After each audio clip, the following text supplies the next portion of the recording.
Hello दोस्तों, नमस्कार दोस्तों। आपको पॉलिटिकल विंग्स में स्वागत करता हूं। दोस्तों, वीडियो को लाइक करें, कमेंट करें और शेयर करें। इसके पीडीएफ के लिए दोस्तों आप टेलीग्राम चैनल पॉलिटिकल विंग से जुड़ें।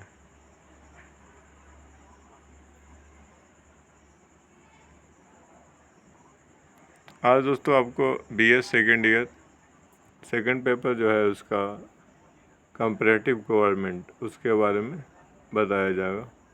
और आज का जो टॉपिक है दोस्तों, कैरेक्टरिस्टिक ऑफ ब्रिटिश कॉन्स्टिट्यूशन। ठीक है, बीए द्वितीय वर्ष के लिए है दोस्तों। ये जो सेकंड पत्र है यानी कि द्वितीय जो पत्र है उसका नाम है तुलनात्मक सरकार। ठीक है, शीर्षक है आज का दोस्तों ब्रिटिश संविधान की विशेषता। और मैं हूँ गौरव कुमार दोस्तों, आपको आज इसके बारे में बताऊंगा। ठीक है,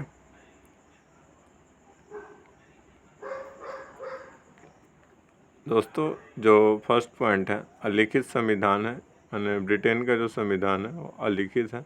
और अलिखित संविधान वो होता है दोस्तों जिसको मैंने एक जगह कंपाइल करके नहीं रखा गया। जैसे अपना संविधान है, वहाँ पे जितने भी कानून हैं, जो भी कानून लिखे गए उस सबको एक जगह पे इकट्ठा करके रख दिया गया और एक पुस्तक के रूप में लिख के रख दिया गया, तो वो हमारा संविधान कहलाया। लेकिन वहाँ ब्रिटेन में ऐसा नहीं है। ठीक है दोस्तों, और इस संविधान को क्या बोलते हैं, वहाँ के संविधान को जो राजनीति शास्त्री हैं उनके द्वारा, कि ये अवसर और बुद्धि की संतान कहा जाता है। अब अवसर और बुद्धि की संतान क्यों बोलते हैं?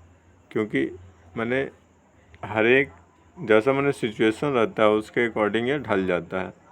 तो ये अवसर जैसा भी अवसर आया उसके अकॉर्डिंग ढल गया। और बुद्धि यानी कि जिस प्रकार से उस समय क्या कार्य करना है, तो वो दोस्तों बुद्धिमत्ता के यहाँ पे इसलिए बोला गया है कि अवसर और बुद्धि का संतान है। और ऐसा नहीं है कि कभी लिखा गया है उसे लिख के एक जगह रखा गया है किसी एक पर्सन के द्वारा। ये दोस्तों उस ब्रिटेन में सदियों से चला आ रहा है। उसके रीति रिवाजों, फिर और जो वहाँ की सामाजिक स्ट्रक्चर, इसके कारण कुछ बना हुआ, फिर घोषणा पत्र, इस सब सारे चीज़ों को मिला के यह संविधान का निर्माण हुआ है।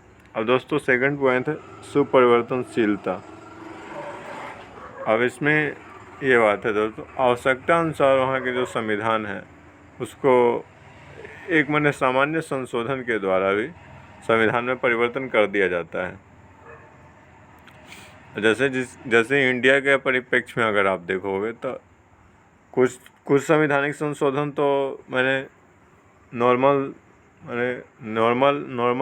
तौर पे सामान्य संशोधन से चेंज कर दे सकते हैं। लेकिन दोस्तों और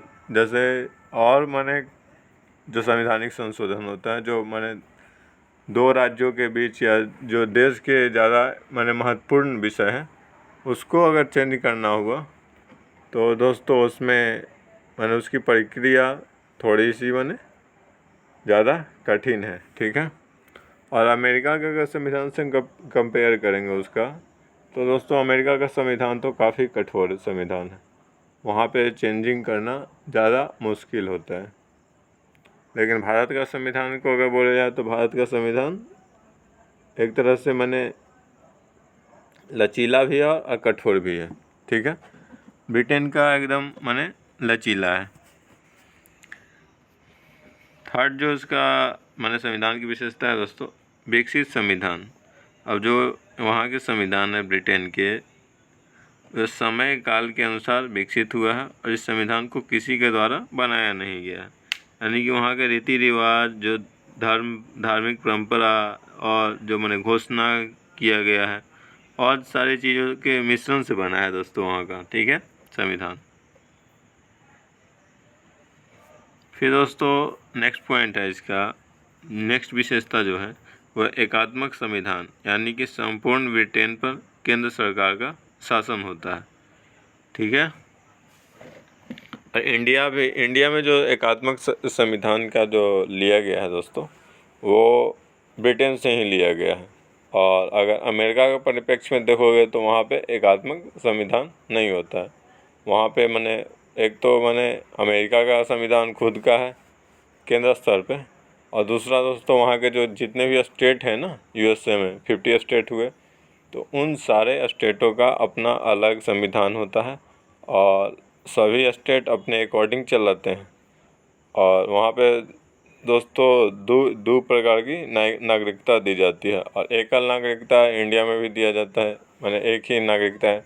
जैसे कोई बोलेगा तो कि भारत की नागरिकता है इनके पास। और ब्रिटेन में भी वही व्यवस्था है दोस्तों कि वहाँ भी बोल रहे हैं ब्रिटेन की नागरिकता है। लेकिन और जैसे अमेरिका में आप जाओगे तो वहाँ पे डुअल नागरिकता की व्यवस्था होती है, एक तो स्टेट की और एक केंद्र की, यानी कि अमेरिका की देश की। ठीक है।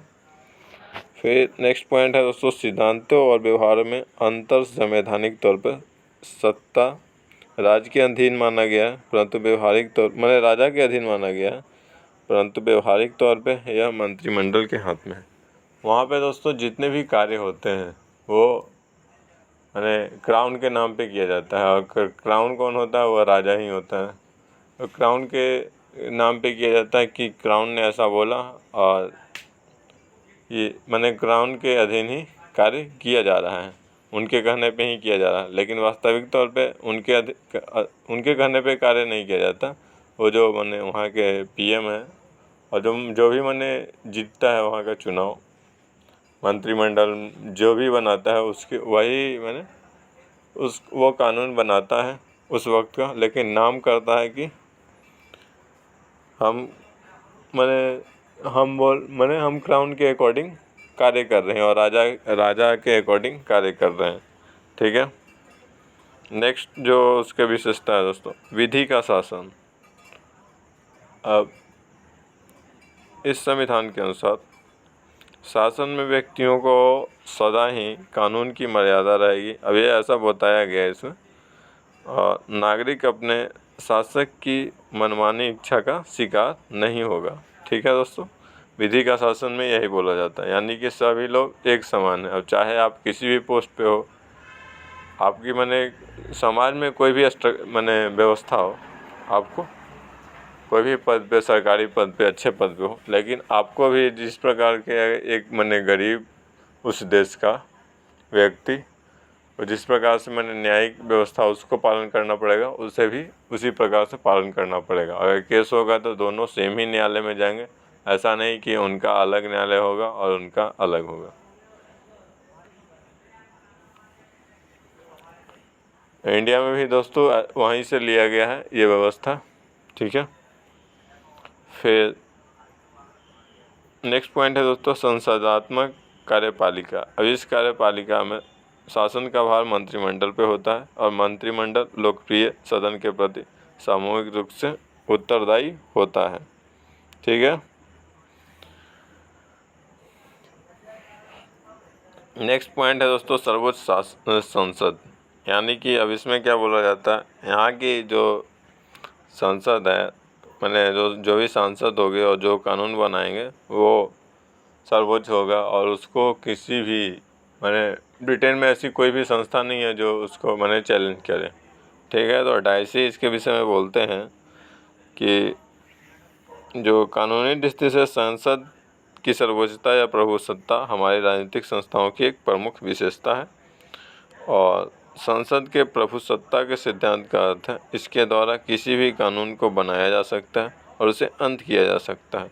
अब इंग्लैंड में ऐसी कोई संस्था नहीं जो संसद के बनाए हुए कानून को बदल सके। लेकिन दोस्तों अमेरिका में होता है न्यायिक पुनरावलोकन का जो व्यवस्था होता है, उसमें संसद के बनाए हुए कानून को भी अगर संवैधानिक तौर पे सही नहीं हुआ तो उसको चेंज करवा दिया जाता है। ठीक है। और तो वहाँ से ही, जैसे अमेरिका से दोस्तों भारत ने ये लिया है कि न्यायिक पुनरावलोकन का जो व्यवस्था है अमेरिका से लिया है भारत ने। ठीक है। तो इंडिया में भी दोस्तों अगर संसद कोई ऐसा कानून बना देता है जो संविधान के मूल ढांचा को चैलेंज करता हो, तो उसको दोस्तों मैंने न्यायिक पुनरावलोकन के द्वारा उसको ख़त्म करवाया जा सकता है। ठीक है। 10th है दोस्तों मिश्रित शासन प्रणाली।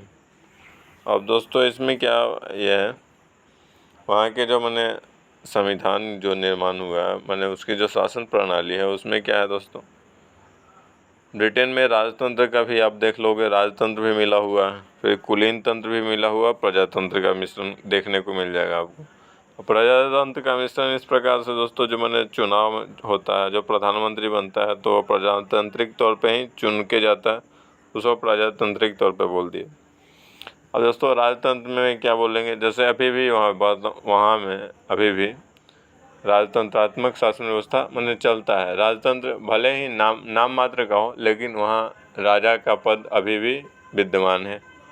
और फिर कुलीन तंत्र दोस्तों, अब कुलीन तंत्र ये होता है जैसे मैंने किसी एक परिवार का ही उसी का मैंने शासन, तो वो जो राजा है दोस्तों मैंने उसके ही परिवार के सदस्यों का मैंने शासन पे अधिकार रहता है। और ख़ास करके दोस्तों उसके जो मैंने अपर हाउस है उसमें दोस्तों कुलीन तंत्र के ज़्यादा मैंने सदस्य होते हैं। ठीक है। नेक्स्ट है दोस्तों सीमित शक्ति विभाजन। अब इसमें क्या बोलते हैं दोस्तों, ब्रिटेन में कार्यपालिका, न्यायपालिका एवं विधायिका 3 अलग अलग संस्थाएं तो ज़रूर हैं, जैसे और सभी देश में होते हैं 3 अलग अलग संस्थाएं, लेकिन दोस्तों विधायिका के अंतर्गत कार्यपालिका कार्य करते हैं, या जितना भी रिपोर्ट देता है वो कार्यपालिका को देता है। ठीक है। धन्यवाद दोस्तों वीडियो देखने के लिए। वीडियो को लाइक करें, शेयर करें, कमेंट करें, और PDF फाइल के लिए दोस्तों टेलीग्राम चैनल पॉलिटिकल विंग से जुड़ें। थैंक यू दोस्तों।